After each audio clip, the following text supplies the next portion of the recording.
Good morning all of you.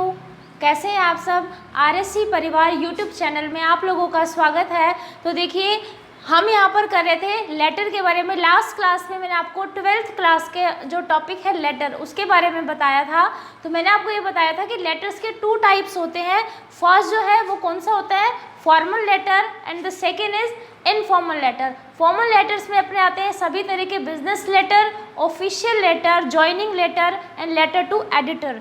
और informal letter में कौन से आते हैं, इनफॉर्मल लेटर में आते हैं अपन जो अपन किसी रिलेटिव को लिखते हैं या फिर अपने किसी फ्रेंड को लिखते हैं, ठीक है। लेकिन आजकल क्या है कि इनफॉर्मल लेटर बिल्कुल ख़त्म हो चुके हैं, उनका अपन फॉर्मल यूज़ ही करते हैं। मीन टू से केवल एग्ज़ाम में ही आते हैं, तो इसलिए हम बुक्स तक ही सीमित हो गए हैं, क्योंकि इनका स्थान आजकल व्हाट्सएप और फेसबुक वगैरह ने ले लिया है। तो देखिए, आज मैं आपको जो कंप्लेन लेटर के बारे में बताऊंगी, जिनको अपन ऑफिशियल लेटर भी बोलते हैं। तो देखिए, मैं आपको बताऊंगी आज सैनिटरी कंडीशन के ऊपर कि आपके एरिया में सैनिटरी कंडीशन किस तरह की है, मतलब कि स्वच्छता की स्थिति कैसे है। वो आप किसे लेटर लिखेंगे, आप लेटर लिखेंगे आप म्यूनिसिपल कॉरपोरेशन ऑफिस में, वहाँ के चेयरमैन को आपको लेटर लिखना है। तो उसके बारे में मैं आज आपको बहुत अच्छे से बताऊंगी। तो देखिए, सबसे पहले पैटर्न सेम रहेगा, सब में बिल्कुल सेम रहेगा, इसमें कोई वो नहीं है। जैसे अपन ने लेटर टू एडिटर में करा था, सेम पैटर्न होगा। बस क्या होगा कि रिसीवर एड्रेस में नेम चेंज हो जाएगा, और थोड़ा सा नीचे जो अपनी लेटर की जो बॉडी होती है उसके 3 पार्ट्स होते हैं, उसमें थोड़ा बहुत चेंजेस आएंगे, वो मैं आपको बता दूंगी। थोड़ा सा पैटर्न में चेंज होगा बस। देखिए, सबसे पहले अपन सेंडर्स एड्रेस, वही मैंने आपको बताया था लेटर टू एडिटर में भी कि जो सेंडर एड्रेस है वो 3 लाइन से ज़्यादा का नहीं होना चाहिए, ठीक है। मैक्सिमम 3 लाइन्स और मिनिमम 2 लाइन्स, इससे ज़्यादा का नहीं होना चाहिए। इससे ज़्यादा का लिखोगे तो आपके वहाँ पे मार्क्स कट हो जाएंगे। 7 मार्क्स के आते हैं आपके 12th क्लास में, 12th में भी है, 11th में भी 7 मार्क्स का आपका लेटर आता है। तो इसमें फिर क्या होता है कि अगर आप अकॉर्डिंग टू रूल्स नहीं लिखोगे इसमें, तो मार्क्स कट हो जाएंगे। तो आगे देखिए, फिर आप लिखेंगे डेट, वही मैंने आपको बताया कि डेट का तरीका कैसे है। आपको यहाँ पर जैसे आज क्या डेट है, 19 है, तो आप क्या लिखोगे, 19 अप्रैल 2020, इस तरह से आपको डेट लिखनी है। डेट में आपको इस तरह से ना तो कोई डैश लगाना है, ना कोई स्लैश लगाना है, कुछ नहीं लिखना, नॉर्मल वे में आपको इस तरह से डेट लिखनी है।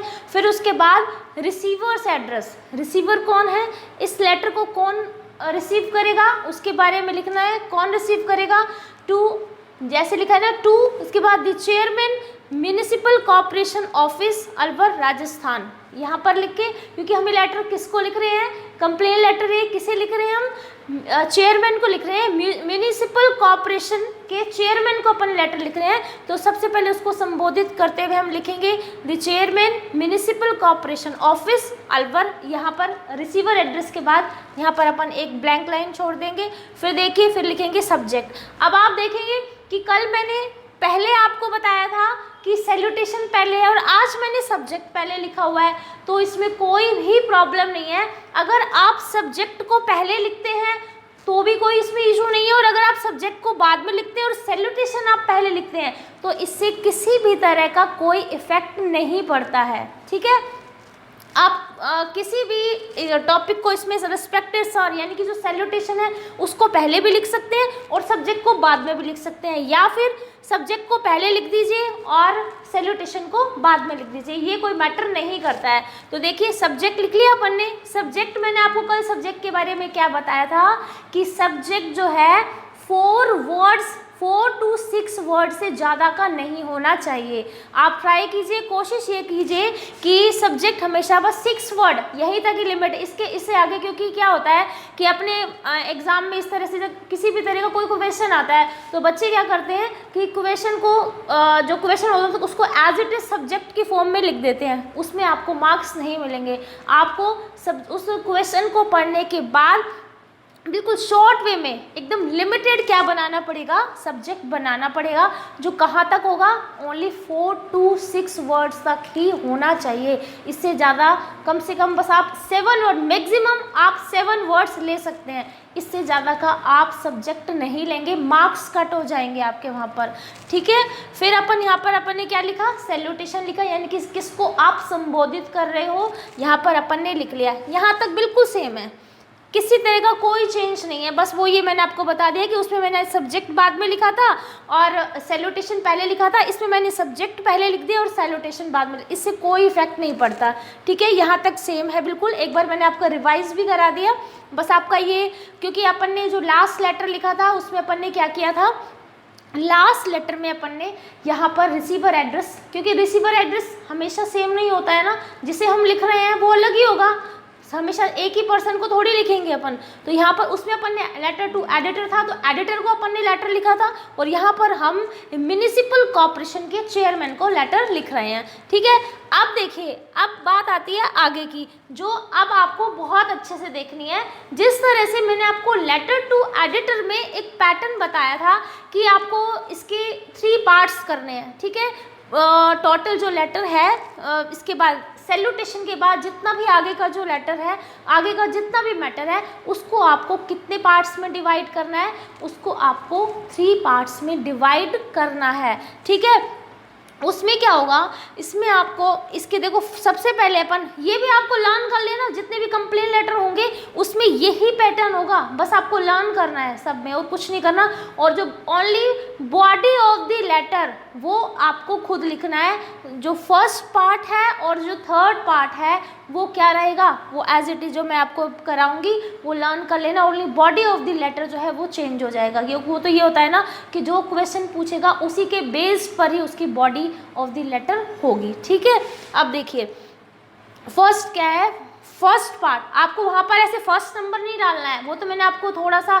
समझाने के लिए आपको यहाँ पर किया है। तो देखिए, on behalf of the resident of my colony I would like to draw the attention of your department towards the poor management of garbage prevalent in my area. अब देखिए कहाँ तक सेम होगा, कहाँ तक सेम होगा उसे ध्यान रखना। On behalf of the resident of colony, कि मैं अपनी जिस कॉलोनी में मैं रहता हूँ वहाँ उसके बिहाफ, क्योंकि मैं वहाँ का निवासी हूँ, उसका निवासी होने के नाते मैं क्या कर रहा हूँ, I would like to draw the attention of your department, आपके डिपार्टमेंट का जो ध्यान है उस ओर आकर्षित करने हेतु किस कौन सी प्रॉब्लम है। अब देखो टुवर्ड्स तक सेम होगा, टुवर्ड्स तक कोई चेंज नहीं होगा। टुवर्ड्स के बाद क्या आएगी, टुवर्ड्स के बाद आएगी जो प्रॉब्लम है आपकी। ये नहीं है आपको कोई भी कंडीशन है उसको एरिया तक लिखना है, नहीं, टुवर्ड्स तक लिखना है बस। उसके बाद क्या आ जाएगी, उसके बाद वहाँ की जो प्रॉब्लम है, ठीक है, जो कंडीशन है वहाँ की, जो प्रॉब्लम पूछी है उसमें वो प्रॉब्लम यहाँ पर आ जाएगी। क्या प्रॉब्लम है, the poor management of garbage, poor management of garbage, बहुत ही बेकार व्यवस्था किसकी, गार्बेज की, कूड़ा कचरा, मतलब कि कूड़ा कचरा इधर उधर पड़ा रहता है, उसको कोई क्लीन नहीं करता है। इन प्रेवलेंट इन माय एरिया, जो मेरे एरिया में क्या हो रहा है, फैला हुआ है। ठीक है, क्या है, देखो ये कंडीशन है यहाँ पर regarding poor sanitary condition. Sanitary means क्या होता है, स्वच्छता, स्वच्छता की स्थिति। ठीक है, और यहाँ पर भी वही बातें लिख दी इसने। यहाँ पर मैंने आपको कहा है ना, यहाँ पर इसने क्या किया है, जितने भी सब्जेक्ट में क्या किया है यहाँ पर उसने शॉर्ट करके लिखा है। यहाँ पर अपन थोड़ा सा उसको डिस्क्राइब एक्सटेंड करके लिखेंगे। तो देखिए, the poor on behalf of the resident of my colony I would like to draw the attention of your department towards the poor management of garbage prevalent in my area। यानी कि मेरी colony का हिस्सा होने के नाते मैं आपके डिपार्टमेंट का ध्यान उस ओर आकर्षित करना चाहूँगा, किस ओर, towards the poor management of garbage prevalent in my area, कि मेरे एरिया में जो गार्बेज है वो बहुत ही, गार्बेज की स्थिति बहुत ज़्यादा बेकार हो रखी है, मतलब बहुत ज़्यादा जगह जगह पर गार्बेज फैला रहता है, कूड़ा कचरा जो है वो फैला रहता है। प्रिविलेंट मीन्स स्कैटर्ड, मतलब कि फैला रहना। ठीक है, और फिर यहाँ तक लिख दिया, यहाँ तक सेम, मतलब टुवर्ड्स तक सेम, जैसे आपको कल लास्ट क्लास में मैंने आपको लाइन बताई थी ना, यहाँ पर अब टुवर्ड्स तक सेम है, उसके बाद आपकी प्रॉब्लम आ जाएगी। फिर अब बॉडी ऑफ द लेटर, अब बॉडी ऑफ द लेटर में आपको क्या लिखना है, जो भी प्रॉब्लम है वो आपको इसके अंदर लिखनी है। फिर आप थोड़ा सा इस तरह से कि वहाँ पर जो ड्रेन्स हैं वो भी क्या नहीं रहती हैं, क्लियर नहीं रहती हैं, उनको रेगुलरली उनको क्लीन नहीं किया जाता है, ये लिख देंगे इसके अंदर। और जो वो है गार्बेज हीप है, गार्बेज का जो ढेर है वो एक जगह पर क्या, ये आपको लिखना है ऐसे, ठीक है। जो भी मैं आपको लेटर कराती हूँ आप उसको एक बार रिवाइज़ किया करो, 1 या 2 बार आप उसको रिपीट कीजिए, देखिए अच्छे से, बार बार देखिए, फिर उसके बाद उसी के बेस पर आप और लेटर्स लिखिए। और अगर आपको कोई प्रॉब्लम है तो आप कमेंट में डाल सकते हैं और फिर उसका आपको सॉल्यूशन यहाँ पर बता दिया जाएगा। देखिए body of the letter, body of the letter में वो बताया मैंने आपको कि ड्रेन्स हैं वो क्लीन नहीं होती हैं, या फिर जो रोड्स हैं वहाँ पर क्या हो रखे हैं, गड्ढे हो रखे हैं, जिससे वहाँ पर गार्बेज कचरा जमा हो जाता है, गाड़ी चलाने में दिक्कत आती है और जितना भी है। और ऐसे आप लिख सकते हैं जब स्वीपर जो है वो टाइम पर रेगुलर नहीं आता है वहाँ पर सफाई करने के लिए, ठीक है, जगह जगह कचरा रखा रहता है, रोड लाइट्स भी हैं वो भी वहाँ पर ख़राब रहती हैं। मतलब ये सारी कंडीशन, मतलब स्वच्छता में जितनी भी चीज़ें आती हैं वो सारी कंडीशन आपको बॉडी ऑफ द लेटर में लिखनी है, ठीक है। वो कम से कम, वो मैंने आपको कल भी बताया था कि बॉडी ऑफ लेटर कम से कम 5 और 6 लाइंस का तो होना ही चाहिए, 5, क्योंकि अपन को 7 मार्क्स चाहिए और एग्जामिनर 7 मार्क्स ऐसे ही नहीं दे देगा कि हाँ हमने सिर्फ फॉर्मेट कर लिया हमारे 5 और 6 मार्क्स तो आ जाएंगे। बॉडी ऑफ द लेटर तो जब तक आपका body of the letter impressive नहीं होगा आपको मार्क्स नहीं मिलेंगे। ये क्या है, ये सभी तो हैं, ये मार्क्स मिलते हैं इसमें, ऐसी कोई बात नहीं कि लेकिन केवल ये लिख के आने से आपको मार्क्स नहीं मिलेंगे। इसके साथ साथ आपको बॉडी ऑफ द लेटर भी बहुत इम्प्रेसिव लिखना है, तभी आपको क्या मिलेंगे, इसमें मार्क्स मिलेंगे, ठीक है। देखिए बॉडी ऑफ द लेटर का मैंने आपको बता दिया। अब क्या है, आपने कंडीशन पूरी बता दी, अब आप बाद में उनसे क्या कहते हो, ये लास्ट लाइन जो लास्ट पैराग्राफ होगा उसमें आप लिखोगे कि आप बाद में क्या कहते हैं इसमें। Therefore I request you to please look into the matter and take all the necessary steps for solving these problems. तो इसीलिए मैं क्या करता हूँ, आई रिक्वेस्ट यू, मैं आपसे रिक्वेस्ट करता हूँ, to please look into the matter, कि आप क्या करना, इस मैटर को आप क्या करोगे, देखोगे, या फिर आप इस मैटर को देखो, and take all necessary steps for solving these problems, और बहुत ही आवश्यक कदम उठाइए इस प्रॉब्लम को दूर करने के लिए, ठीक है। आया समझ में। अब देखिए एक बार मैं रिपीट कर देती हूँ। सबसे पहले अपन को क्या करना है, इससे पहले मैं आपको कहना चाहूँगी जब भी आप इसे देखें आप 2 और 3 टाइम्स इसको रिवाइज़ करिए। रिवाइज़ करने के बाद आप इसके नोट्स बनाइए, क्योंकि बार बार आप वीडियो देखेंगे फिर नोट्स बनाएंगे तो उसमें आपका टाइम ज़्यादा वेस्ट होगा। तो आप क्या करिए, 2 और 3 टाइम्स उसको देखने के बाद, अच्छे से समझने के बाद इसके नोट्स बनाइए, फिर प्रैक्टिस एक्सरसाइज कीजिए, ठीक है। इसके साथ साथ आप ये नहीं भूलना कि आपको इस चैनल को सब्सक्राइब करना है, लाइक करना है और अपने फ्रेंड्स के साथ शेयर करना है, ठीक है। अब ये देखिए, सबसे पहले मैंने आपको क्या बताया था, यहाँ तक तो सेम है, एक बार मैं रिवाइज करा देती हूँ आपको। रिस्पेक्टेड सर तक, सैल्यूटेशन तक तो सेम है। Body of the letter, body of the letter के 3 पार्ट्स कौन कौन से। फर्स्ट में मैंने आपको बताया कि आप on behalf of the resident of my colony I would like to draw the attention of your department towards the poor management of garbage prevalent in my area. ये आ जाएगा, इसको मैंने आपको बहुत अच्छे से समझा दिया है। फिर उसके बाद अपना क्या आएगा, body of the letter. Body of the letter के बारे में भी मैंने आपको बताया कि किस तरह से अपन बॉडी ऑफ द लेटर को लिखेंगे। फिर मैंने बताया देयरफॉर, इसको एक बार वापस रिपीट करा देती हूँ। देयरफॉर आई रिक्वेस्ट यू, और यहाँ पे इस देयरफॉर की जगह आप ये भी लिख सकते हो कि आप इस तरह से भी लिख सकते हो। देयरफॉर जरूरी नहीं है कि आप यहाँ पर देयरफॉर ही लिखो, आप ये भी लिख सकते हो कि आई होप। देयरफॉर की जगह ये भी लिख सकते हो I hope dash I hope that you will take appropriate action towards this problem. क्या लिख सकते हो, I hope that you will take appropriate action towards this. आपको मैं एक बार रिवाइज करा देती हूँ, अगर आप इसको अपनी नोटबुक में नोट करना चाहें तो लिखिए I hope that you will take, क्योंकि ये तो आपको लिखा हुआ मिल जाएगा। तो अगर आप ये लाइन नहीं लिखना चाहते हैं, थोड़ा और इम्प्रेसिव लिखना चाहते हैं, तो आप ये लिख सकते हैं आई hope that you will take, I hope that you will take appropriate actions, appropriate actions, APPROPRIATE,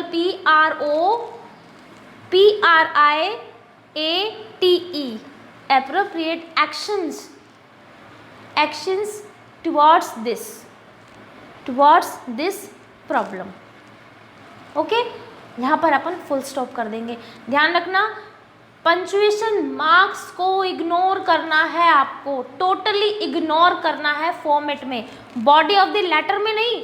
body of the letter में तो जहाँ लगना है फुल स्टॉप, जहाँ लगना है कोमा, क्योंकि वहाँ पर तो अपन मैटर लिख रहे हैं, वहाँ तो लगेगा। लेकिन जितना भी ऊपर का पोर्शन है, यानी कि जहाँ पर भी अपन ने सेंडर्स एड्रेस लिखा है, जहाँ पर भी अपन ने सैल्यूटेशन है, रिसीवर एड्रेस है, डेट है, वहाँ पर जितना भी अपना पंचुएशन मार्क्स हैं उसको टोटली इग्नोर करना है, बिल्कुल नहीं लिखना है। ठीक है, अब ये देखिए, यहाँ तक हो गया, सॉल्विंग दीज प्रॉब्लम्स यहाँ तक हो गया। अब देखो, अब आगे क्या लिखना है। आगे एक लाइन अगर आप लिखोगे, कुछ लोग तो थैंकिंग यू लिख देते हैं, लेकिन अब मैं आपको एक लाइन और बता देती हूँ। अगर छोटी सी लाइन है, अगर आप वो लिखोगे थोड़ा सा और इम्प्रेसिव हो जाएगा। तो यहाँ से मैं इस चीज़ को यहाँ से रब कर रही हूँ, तो ऊपर मैं बता रही हूँ आपको लिख के।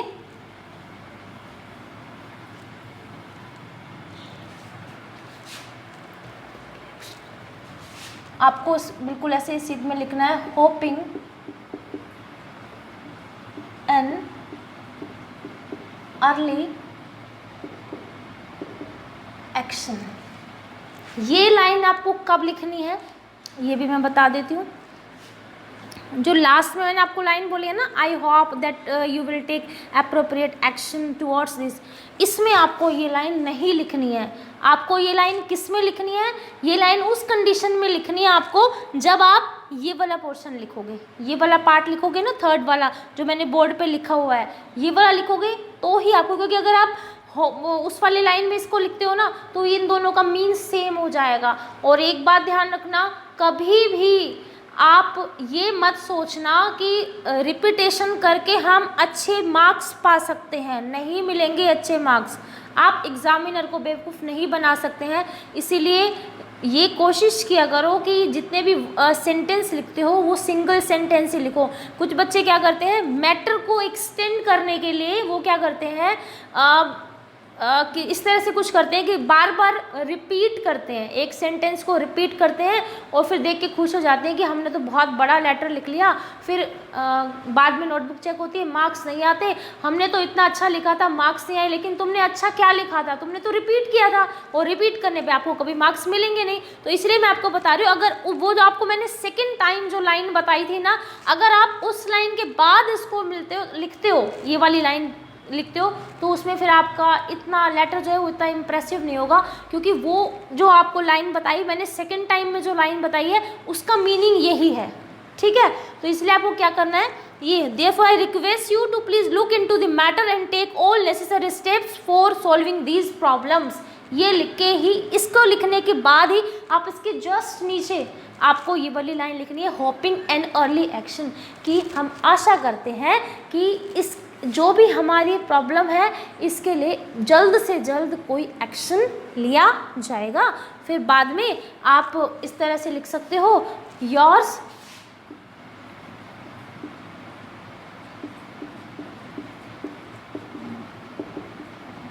फेथफुली, और अपना नेम लिख देना यहाँ पर, है ना।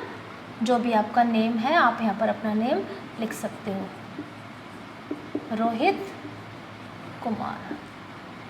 ठीक है, अब देखिए यहाँ पर ये लेटर तो अपना ख़त्म हो गया। अब जो बातें आपको ध्यान देनी है इसमें उसको मैं रिपीट करा देती हूँ। सबसे मेन बात, सबसे फर्स्ट थिंग जो है वो ये है कि सब बच्चे ये सोचते हैं कई बार कि एग्ज़ाम में लेटर आया है, इसमें रिसीवर एड्रेस दे रखा है ना सेंडर्स एड्रेस दे रखा है। कई बार ये होता है कि रिसीवर तो दे रखा होता है लेकिन सेंडर्स नहीं दे रखा होता, और सेंडर दे रखा होता है लेकिन रिसीवर्स नहीं देखा होता। तो बच्चे क्या सोचते हैं कि इसमें सेंडर एड्रेस तो है ही नहीं, तो इसका मतलब इसमें सेंडर एड्रेस आएगा ही नहीं, और वो अपनी ओर से जो फाइनल डिसीजन है वो खुद की ओर से ले लेते हैं, और क्वेश्चन जितनी भी मेहनत है उस पर पानी फिर जाता है, और क्वेश्चन जो आंसर है क्वेश्चन का वो गलत गलत करके आ सकते हैं, गलत करके आ जाते हैं वो। लेकिन आपको ध्यान रखना है, चाहे आपके एग्ज़ाम में जब भी क्वेश्चन आए, चाहे उसमें आपका रिसीवर या सेंडर एड्रेस दिया हुआ है चाहे नहीं दिया हुआ है, अगर रूल के अकॉर्डिंग वहाँ पर आ रहा है कि यहाँ पर रिसीवर एड्रेस आएगा और सेंडर एड्रेस आएगा,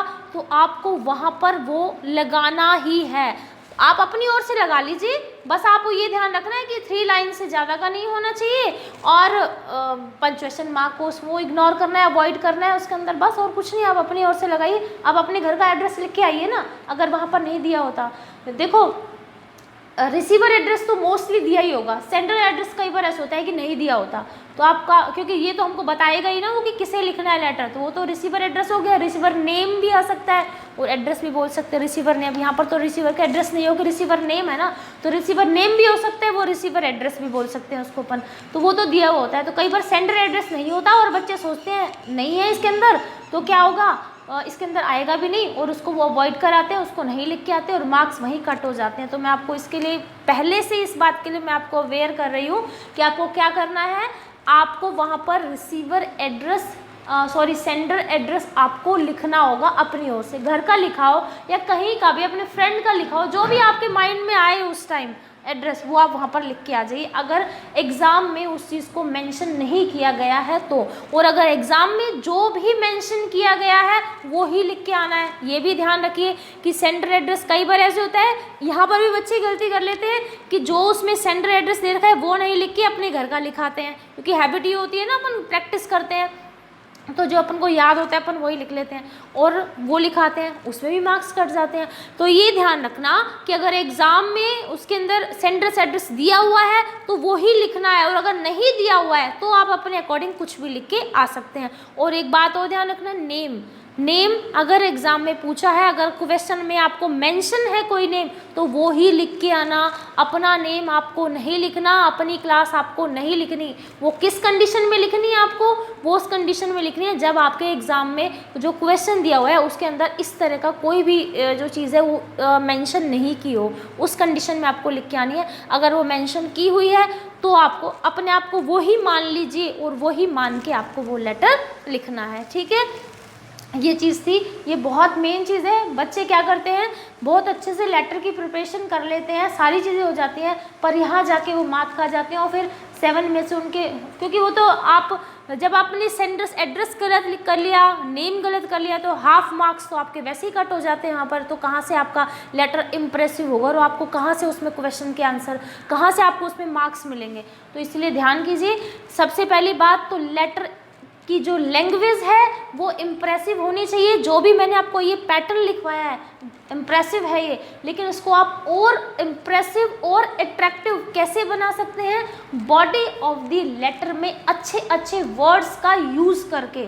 ठीक है, अच्छे अच्छे वर्ड्स का यूज़ करके, अच्छे अच्छे सेंटेंसेस का यूज़ करके, और विदाउट एनी रिपीटेशन। आपको किसी भी तरह का कोई रिपीटेशन नहीं करना है। वर्ड्स का रिपीटेशन तो हो जाता है, लेकिन सेंटेंस का रिपीटेशन आपको नहीं करना है, क्योंकि इससे क्या होता है, जो बोलते हैं ना कि अगर ब्यूटी ऑफ दी सेंटेंस जो होती है वो ख़त्म हो जाती है, ब्यूटी ऑफ दी जो लैंग्वेज, ब्यूटी ऑफ लैंग्वेज जो है वो फिनिश हो जाती है। अगर आप किसी भी चीज़ का रिपीटेशन करते हो, किसी भी चीज़ को अगर आप बार बार लिखते हो, तो उसकी जो ब्यूटी है वो ख़त्म हो जाती है और फिर नॉर्मल चीज़ बन जाती है। हाँ ठीक है, इसने लिख दिया, इसको थोड़ी बहुत नॉलेज थी, इसने लिख दिया, लेकिन अगर आपको लेटर को इम्प्रेसिव बनाना है तो आपको क्या नहीं करना है, उसके अंदर आपको किसी भी चीज़ का, सेंटेंसेस का रिपीटेशन कम से कम करना है या फिर उसको अवॉइड करना है। ठीक है, ये था अपना सबसे पहले वही फॉर्मेट सारा, फिर उसके बॉडी ऑफ द लेटर और लास्ट में अपना ये आ जाएगा। और ये लाइन आपको तभी लिखनी है जब क्या होगा, जब ये वाली लाइन जो नीचे मैंने आपको यहाँ लिखी हुई बताई है, जो लिखी हुई लाइन है अगर वो लिखोगे तो ही ये लिखना। और जो मैंने आपको अभी बोली थी, अगर वो वाली लाइन लिखते हो तो आपको ये लाइन लिखने की बिल्कुल भी ज़रूरत नहीं है, क्योंकि अगर आप ये लिखेंगे तो मैंने आपको बताया कि मार्क्स फिर बहुत अच्छे नहीं मिलेंगे। ठीक है, तो आज की क्लास हमारी यहीं पे ख़त्म होती है। Many thanks to listening me. और इसके बाद नेक्स्ट क्लास में हम इसका आगे का जो पोर्शन है, जो अपना जॉइनिंग लेटर है, जॉइनिंग लेटर के बारे में पढ़ेंगे, जो नेक्स्ट क्लास है। ठीक है, ओके, गुड बाय।